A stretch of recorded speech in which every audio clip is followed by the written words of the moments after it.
On this part, you learn how to create the feedback form. Right now, if you go to the feedback menu item, you get the 404 not found error or the not found page. So you first create this page and then you'll update the navigation. So whenever you click on the feedback button, you are redirected to the feedback form. So let us see it in action. In here, the first thing that we need to do is that we need to create a new component.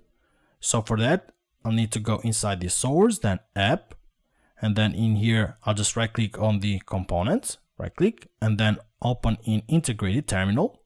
And to create a component, I'm going to use the Angular CLI. So for that, ng generate C a component. And then here I'll define the component name, which is the feedback component. I'll press enter.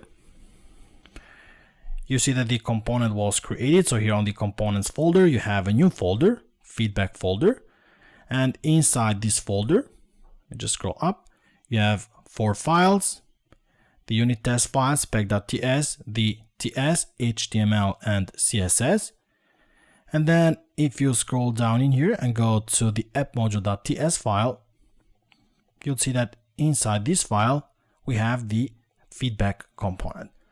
I'm just going to remove the feedback from here and put it up here. So cut and paste it up here, because down here, I want to have just the pipe and the directives. So this is the first step. Now, next, we need to design the HTML file. Just go to the HTML, just go to feedback and then feedback.component.html. I'm going to first create a div. The div will have the class container. And then inside this div, we're going to have a form. And now inside the form, we're going to write all the code. Let us start with the legend. The legend is going to be like the description of the form. So let us type in here, let us know what you think. After the legend, I want to add an horizontal line, so HR. And after the HR, we're going to add our first div. Now for each div, I'm going to use a bootstrap class, which is used to add some space between different input components. And that is margin bottom, so MP, and then 3. Now inside this div, I'll have the first label, and this label is going to be for the email address. Let's add a class. The class is going to be form label, which is a bootstrap class, and the text is going to be email address. Then just below the label, we're going to have the input tag. So in here, I'll type input. And then for the input, we're going to first define the type. The type is going to be email. We're going to have the bootstrap class form control. So basically for all the labels, we're going to have form label. And for all the inputs, we're going to have form control. And down here, so after the class, we're going to define an ID, and I'm going to define the ID similar to the for in here. So whenever you click the for label, the input is going to be highlighted. I'm going to also add a placeholder, and the placeholder is going to be type, or maybe just your email address. So this is the first component within the form. Now let us create the second one, and this is going to be for the phone number. What I'll do is that I'll just copy this div and then just paste it down here. This is going to be for the phone number. Let's modify the phone number and then the ID in here. This is going to be a form label, but the text will be different. So phone number. The type now in here is going to be text, and then in here your phone number. After the phone number, we have the rate experience. So I'll just copy this div. I'll just paste it down here. Now this is going to be, let's say, rate experience. Then I'll just copy it and replace the ID in here. I'll change the text to be rate experience. Now this in here will be an input of type range. And then you need to change the class in here from form control to form range. You need to define the min value. So the min value is going to be, let's say, we'll start from 0, and then the max value is going to be 10. And you can also define the step property, which is how you want to increment from 0 to 10. Let's say we want to increment by 1 step.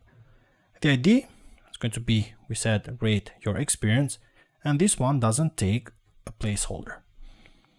The other property is the title. So I'll just copy this one up here. Then I'm just going to paste it down here after the experience. So this one now in here is going to be the title. Just change this one here to be title. And then in here your feedback title. This is going to be of type text. This is the form control, and this is all you need to do in here. Let us also add the last section, which is the feedback section. So in here, the 4 is going to be feedback. Then we also have the ID for feedback, and then your feedback. And the last one is going to be the submit button. So I'll just copy this div. So Control C, paste it in here. And then I'm just going to remove the label and the input because now I'll have a submit button. I'll create the button.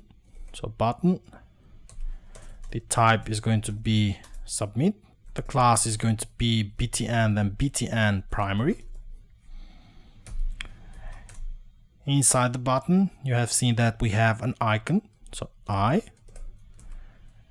and then the class is going to be bi, so bootstrap icon, and then bi send, and then after the icon we have the submit feedback text. So this is the text for the button.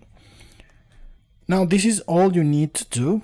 What we need to do next is that we just need to go to the router. So for that I'll go to the Solution Explorer and then scroll down in here, go to the modules, app.routes.ts, and let's scroll down in here where we need to now define the feedback route, because in here you can see that what we have set up is that if any of the paths doesn't match, then we just need to use the for unknown page for the non-existing URLs.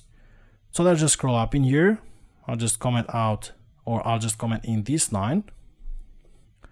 So whenever the path is feedback, I want to load the feedback component. So let's see what the component name is. So feedback component. And I think this is all we need to do now in here. Let's see what the error is. The error is about the missing comma in here. Since we enabled that line, we need to also add a comma. I did add a comma. I'll save all the changes and go back to the app. So now in here you can see that whenever you go to the feedback menu item, you get the feedback form, but it's in a different dimension compared to what we want to have. So for that, I'll just go back to the code, and then here in the feedback.component.html, just below the container, I'm going to add another div, and this is going to be the div for the class row, and inside the class row I'm going to add another div, but this div now will have a different bootstrap class which is called MD. So I want to get 8 columns, and I want to offset by 2 columns on the left and on the right. I'll just press in here. I'm going to put the form inside here, and then I'll just save the changes and go back to the app. You can see that now we get similar form to what we have in the final version.